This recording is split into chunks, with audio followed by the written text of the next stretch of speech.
അപ്പോൾ പർപ്പസ് എന്ന് പറയുന്നത് വളരെ ഇമ്പോർട്ടൻ്റ് ആണ്. അപ്പോൾ സത്യത്തിൽ പല ഓൺടർപ്രണേഴ്സിനും പർപ്പസ് ഉള്ളിലുണ്ട്.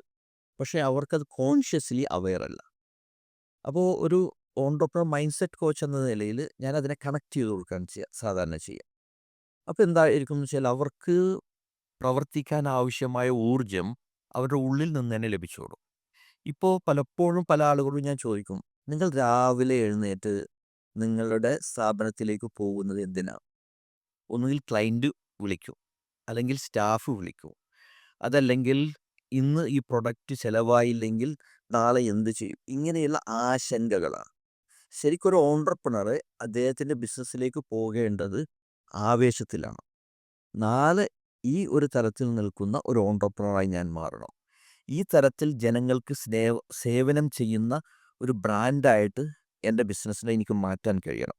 അപ്പോൾ അതുകൊണ്ട് എനിക്ക് വിശ്രമിക്കാൻ സമയമില്ല എന്ന് ഉള്ളിൽ നിന്ന് ഊർജം ലഭിക്കുന്ന തരത്തിലേക്ക് ഈ ഓൺട്രപ്രണർ മാറ്റിയെടുക്കണം.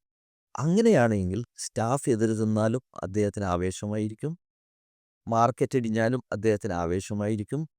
മാത്രമല്ല, ചോദ്യങ്ങൾക്ക് ഉത്തരം കണ്ടെത്തുവാൻ, പ്രശ്നങ്ങൾക്ക് പരിഹാരം കണ്ടെത്തുവാൻ ഒക്കെ ഇദ്ദേഹത്തിന് കഴിയും. മറ്റത് എന്താ സംഭവിക്കാന്ന് ചോദിച്ചാൽ, ഒരു പ്രശ്നം വരുന്നതോടുകൂടി ഇദ്ദേഹം ഡൗൺ ആയി. ഡിപ്പെൻഡൻസിയാണ് ക്രിയേറ്റ് ചെയ്യുന്നത്. എപ്പോഴും ഓൺട്രപ്രണേഴ്സ് ഇൻഡിപെൻഡൻ്റ് ആയിട്ട് സ്റ്റാൻഡ് ചെയ്യാൻ പറ്റും.